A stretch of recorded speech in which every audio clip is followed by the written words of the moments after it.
Lubicie zalewać przeciwników mrowiem szkieletów? A może dręczyć wampirzymi lordami? Przed wami Necropolis, legendarne miasto Heroes 3. Zapraszam do omówienia kolejnej frakcji w pigułce.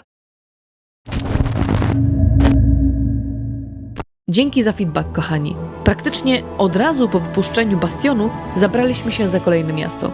I gratuluję Miki HS5OX dobrej odpowiedzi. Brawa! I dokładnie tak, żywiołaki powietrza mają o 5 HP więcej. W tym odcinku frakcji w pigułce porozmawiamy sobie w zasadzie o największej potędze w całych Herosach. Mieście, gdzie panuje iście grobowa atmosfera. Mowa oczywiście o Necropolis, gdzie ilość jest ważniejsza niż jakość. No, to zaczynamy. Gwoli przypomnienia powiemy sobie na początku o tle fabularnym, następnie przejdziemy do tego, jak szkielety radzą sobie w Heroes 3 z uwzględnieniem choty, pomówimy o inspiracjach z rzeczywistości, by zakończyć na tym, jak Necropolis ewoluował w kolejnych odsłonach z serii. Szkieleciaki, padpadziaki, do boju! Dark Side of Xeen to debiut Sandro, pojawiającego się jako niezadowolony z nieśmiertelności NPC, prosi nas o przyprowadzenie jego serca, aby mógł zakończyć swoje cierpienia. Jego sprite z walki został użyty potem jako podstawa dla bohatera z Heroes. Co ciekawe, w Dark Side of Xeen zasiada w złowieszczym mieście o nazwie Necropolis. W jedynce Sandro pojawia się jako bohater we frakcji Czarnoksiężnika. I to by było na tyle, bo Necropolia sama w sobie nie ma własnej frakcji. No, może poza tym, że mamy neutralną jednostkę ducha, która potrafi porządnie przetrzebić nam skórę, jeśli wejdziemy na cmentarz albo wrak nieprzygotowani. Ponieważ zabite przez nich jednostki dołączają do duchów w skali 1:1. Dwójka wprowadza frakcję nekromantów, składająca się już z pełnoprawnych nieumarłych. Poza Sandro oraz Zam i Zom, których nazwy są nawiązaniem do postaci o tej samej nazwie w Might and Magic, mamy miasto, które solidnie zdefiniuje najważniejsze cechy pozostające z nekromantami aż po dziś dzień. Czaszki, mrok i wszechobecna czerń. Duch znowu pozostaje jednostką neutralną, lecz teraz możemy ją dołączyć do swojej armii. Posiadanie nawet kilku potrafi nam wygrać każdy scenariusz przez to, że ich cecha znana z jedynki została przeniesiona też tutaj. Jednostki związane z frakcją nekromanty to klasyka gatunku, od szkieletów po smoki. Jedyną różnicą w porównaniu z trójką jest to, że mumia nie jest neutralna i nie mamy ponurych jeźdźców na koniu. W Might and Magic 6 miejscem kojarzonym z dzisiejszą frakcją jest Mire of the Damned. Pełne szkieletów, duchów, a jak zajrzymy do zamku Darkmoor, to możemy nawet przywitać się z liszami i rycerzami śmierci. Fabularnie nekrusi pełnią funkcję miejsca, gdzie znajdujemy kryształ pamięci Delta, ale poza tym próżno szukać czegokolwiek. Necropolia to praktycznie jedna z najsilniejszych frakcji, z jakimi mamy do czynienia w Heroes 3, jeśli nie najmocniejsza. PvP potrafi tak dać w kość, że każdy licytuje jak szalony, by wybrać to miasto. Według podręcznika Restoration of Erathia reprezentacja Dejrzy jest praktycznie spowita nieumarłymi jednostkami, co daje w zasadzie naturalną bazę na takie klasy bohaterów jak nekromanci czy rycerze śmierci. W tym zamku potęgą są szkielety oraz umiejętność nekromancji. Dzięki niej część poległych w walce jednostek może wrócić do naszej armii w formie szkieletów i nie tylko. Bo możemy też otrzymać inne jednostki, jeśli gramy z pewnym płaszczem i w zależności od stopnia rozwoju nekromancji. W chocie na turniejach płaszcz nieumarłego króla jest dostępny, ale domyślnie wyłączony zarówno w edytorze map, jak i szablonów, co mnie w sumie ani trochę nie dziwi. Najlepszym bohaterem na start jest oczywiście Galtran. Specjalizacja w szkieletach i z mety 3 duże oddziały potrafiące zrobić początek rozgrywki. Z innych bohaterów osobiście polecam Widominę ze specjalnością w nekromancji oraz Isrę bądź Tamikę mającą speckę w rycerzach śmierci. Ciekawostka. Bohaterem w Necropolii może być też mroczna wersja Lorda Harta. Lord Hart the Death Knight. Jego imię w chocie zostało zmienione na Heart Leech. Defaultowo ten bohater nie jest dostępny do grania oprócz kampanii czy customowych scenariuszy, gdzie możemy go włączyć w edytorze map. Czyli mamy Arthasa, ale w wersji heroskowej. Necropolis posiada kilka unikalnych budynków. Całun ciemności, dzięki któremu możemy ukryć nasze miasto na pewną odległość na mapie przygody. Szkieletornia, gdzie możemy przemielić inne jednostki na szkielety, bądź w pewnych przypadkach na kościane smoki. Oraz Nekromatron, który daje boosta do nekromancji w postaci 10%. Jeśli uda nam się znaleźć Grala, to możemy postawić w mieście więzienie dusz, dające klasycznie 5000 złota dziennie, 50% przyrostu jednostek oraz specjalnie dla tego miasta zwiększenie umiejętności nekromancji o 20%. Przejdźmy do jednostek. Na wstępie warto zaznaczyć cechę wspólną istot z Necropolis, czyli neutralne morale. Nieważne, czy macie boosty albo przeciwnik chce wam popsuć dzień, nieumarli to nieumarli.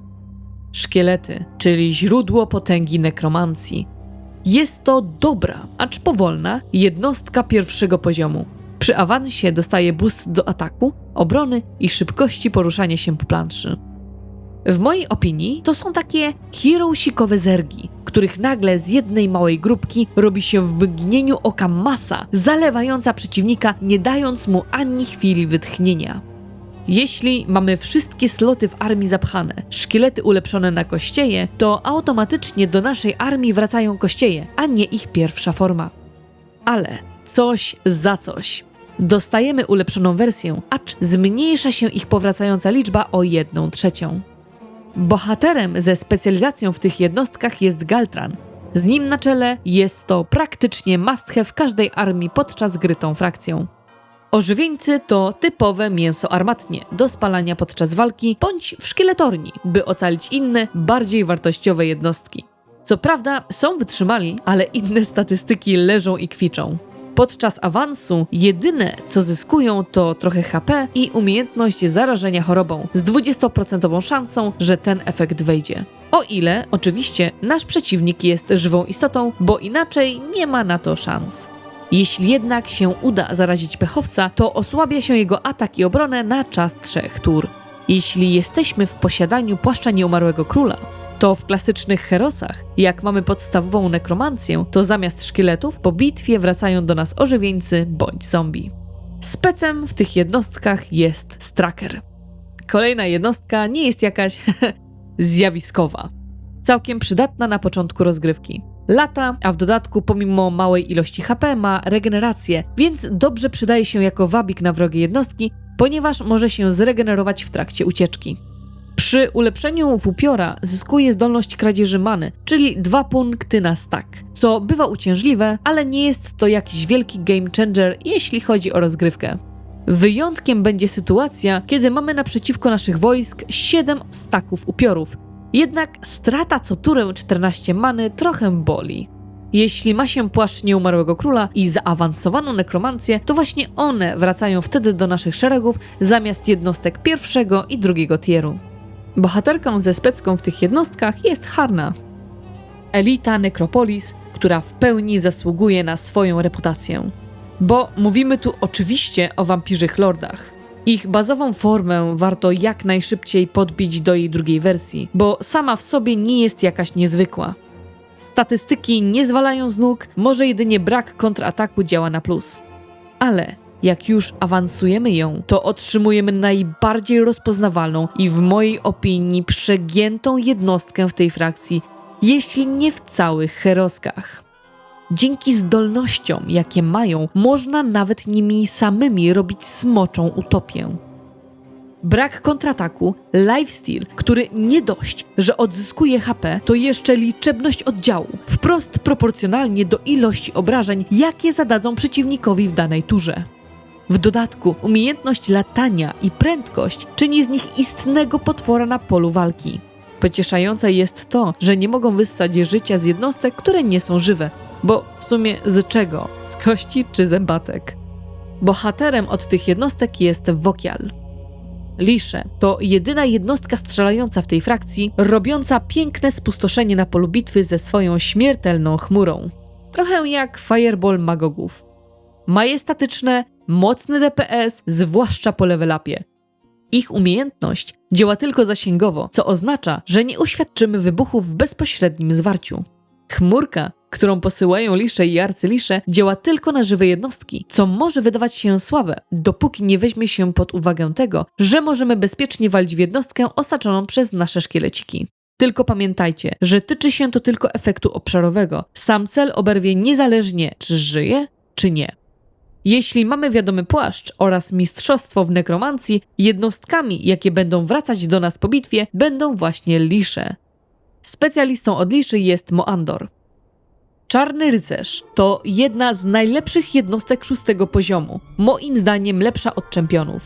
Nieumarłe koniki, zwłaszcza ulepszone, nie są jak mustangi na polu bitwy, ale jak dziki gon z Wiedźmina Trójki. Przerażający, z fantastycznym designem, siejący postrach tam, gdzie się pojawi. Jego staty już przed ulepszeniem są mocne, no może za wyjątkiem prędkości.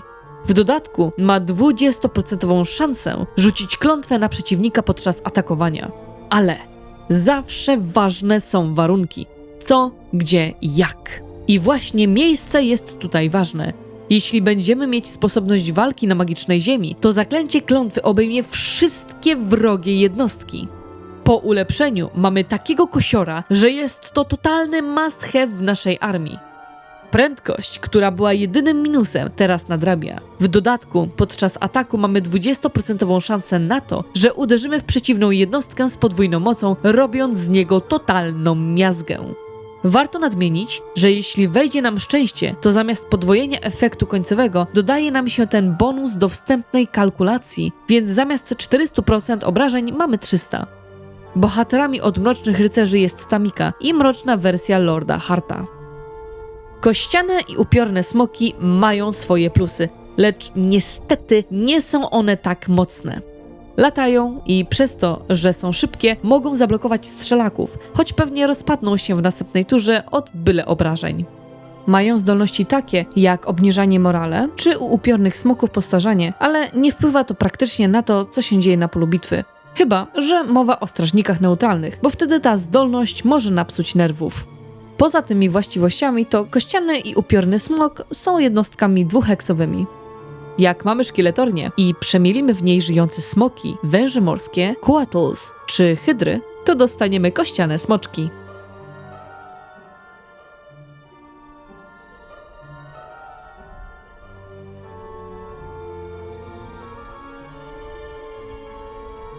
Hej! Dzięki, że dotrwaliście do tego momentu odcinka. Każdy materiał powstaje właśnie z pasji i miłości do danego tematu, dlatego też doceniamy każdą łapkę w górę, każdy komentarz czy każdego suba. Was to nic nie kosztuje, a dla nas to jest znak, że idziemy w dobrą stronę. Jesteście wielcy. Łatwo dostrzec, że nekropolia bazuje na motywie martwych, bądź częściowo martwych istot. Złowrogie rytuały, nieśmiertelność, rozkład, mroczna magia to chleb powszedni dla reprezentacji Dejrzy. Co możemy jednak powiedzieć o poszczególnych jednostkach? Szkielet to klasyczny nieumarły w fantasy. Ożywione kości człowieka, często przywołane magią nekromantyczną jako żołnierze lub strażnicy grobów. Nasz region Europy ma swój wkład w to wszystko, ponieważ folklor wschodniosłowiański opowiada o kościeju nieśmiertelnym. Chudym, kościstym czarnoksiężniku, którego dusza jest ukryta poza ciałem, czyniąc go praktycznie nieśmiertelnym. Stąd też zapewne nazwa awansowanego szkieleta w trójce – Kościej. Zombie to innymi słowy trup przywrócony do życia, pozbawiony woli, gnijący, często kierowany przez magię lub wirusa. Jego korzenie sięgają haitańskiego voodoo, ale współczesny obraz ukształtowały horrory i fantasy. W klasycznej fantasy zombie różni się od szkieletu tym, że posiada ciało i często wywołuje odrazy swoją rozkładającą się formą, stanowi zagrożenie bardziej fizyczne niż magiczne. Zjawa to niematerialna istota, duch zmarłego, który nie zaznał spokoju, nierzadko z powodu gwałtownej śmierci, zdrady lub niedokończonych spraw. W folklorze i fantasy zjawy często wiążą się z miejscami przeklętymi lub nawiedzonymi. Upiór bywa utożsamiany z bardziej agresywną, drapieżną formą zjawy, czasem wysysającą siłę życiową z tych, którzy jeszcze ją posiadają. Wampir to humanoidalny nieumarły, żywiący się krwią żywych, Obecny jest w folklorze wielu kultur, lecz za taki współczesny obraz tego potwora można uznać folklor XVIII-wiecznej południowo-wschodniej Europy. W końcu Vlad Palownik, czy inaczej Dracula, żył w Rumunii. Wampir często ma nadludzkie zdolności, ale też słabości jak światło słoneczne, czosnek czy święte symbole. Lisz to potężny czarodziej, który sam przemienił się w nieumarłego, by osiągnąć nieśmiertelność i zachować magiczną moc. Przechowuje swoją duszę w filakterium, magicznym przedmiocie zwanym też naczyniem duszy. Rytuał ten powoduje, że nekromanta umiera, stając się nieumarłym. Arcylisz to jeszcze potężniejsza wersja, często przewodząca armii nieumarłych. Sama nazwa Lisz oznacza w archaicznym angielskim trupa. Brama na najniższym końcu cmentarza, gdzie zwykle wchodził kondukt pogrzebowy z trumną, była powszechnie nazywana bramą trupa, bądź w staroangielskim Lichgate. Czarny rycerz to zbrojny nieumarły wojownik, często związany przysięgą, klątwą lub zdradą. W fantasy bywa przedstawiany jako dawny bohater, który po śmierci stał się przeklęty i teraz służy złu. Upiorny rycerz to jego bardziej duchowa wersja, zbroja ożywiona magią lub duszą poległego wojownika. Symbolizuje zniekształcony honor i wierność po śmierci. Kościany smok to ożywione szczątki martwego smoka, często powołane do życia przez lisza lub nekromantę. W fantasy znany jako upiorny smok, Dracolich, łączy potęgę smoka z byciem nieumarłym. Nie potrzebuje oddechu ani serca, ale wciąż włada potężną magią i zionie śmiercią. To jedna z najpotężniejszych form nieumarłych w klasycznym bestiariuszu fantasy. Przynajmniej tam jest potężna.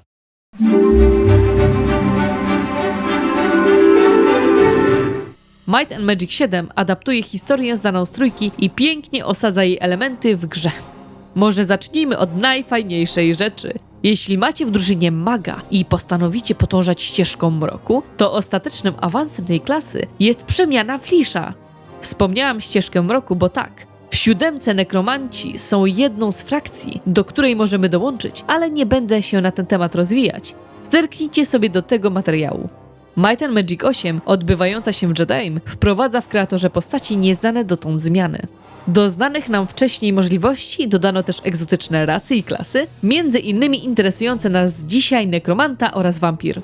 Gildia nekromantów z Shadowspire jest jednym z potencjalnych sprzymierzeńców w walce z niszczycielem, a Sandro jest ich przywódcą.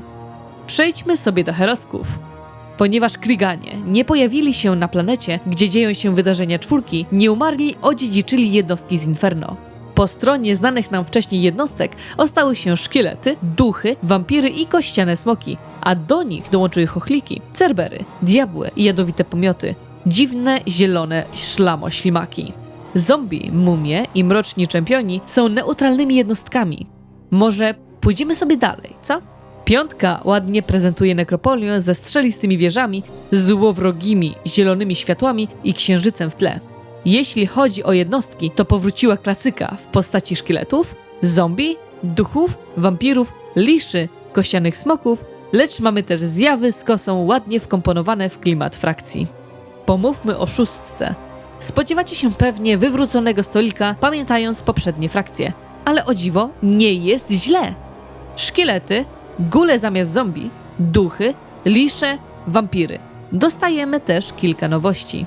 Lamasu, będące połączeniem człowieka z mantykorą, oraz najsilniejsze jednostki z tej frakcji Namtaru i tkaczki przeznaczenia, czyli awatary pajęczej bogini dominującej lore nekromantów z Ashan. Mają 2 formy, ludzką i pajęczą.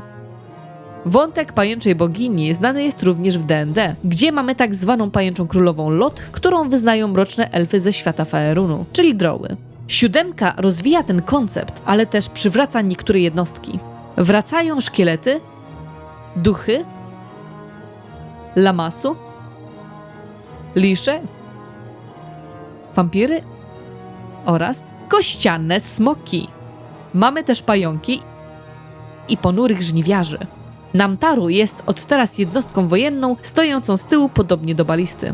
Olden Era na ten moment ujawnia jednostki, jak i miasto nekropolii, dlatego wiemy, że wracają wampiry, szkielety, upiory i lisze. Poza tym są też nieumarłe pieseły, upiorni jeźdźcy z kosami i ciekawa jednostka rabusi grobów. Jeśli wydaje wam się, że krew na jednostkach nieumarłych to dziwna rzecz, to macie rację. I ludzie z Unfrozen po oficjalnym ogłoszeniu frakcji poprawili to u nekromantów, jak i innych nieożywionych jednostkach w grze. Necropolis to bardzo dobrze zrobiona frakcja, zarówno wizualnie, jak i mechanicznie. Motywy, z których czerpie oraz to, jak je egzekwuje, wprowadzają gracza w tę mroczną moc immersji. Kiedy siedzisz i robisz kolejną turę, a twoje mrowie szkieletów zalewa całą mapę przygody. Frakcja przerażająca oraz cholernie ciekawa. Co myślicie o Sandro i spółce? Macie jakieś wspomnienia związane z tą frakcją? Dajcie znać w komentarzach. Jeżeli wam mało, to zapraszam serdecznie do obejrzenia naszego materiału o Bastionie. Widzimy się wkrótce. Cześć!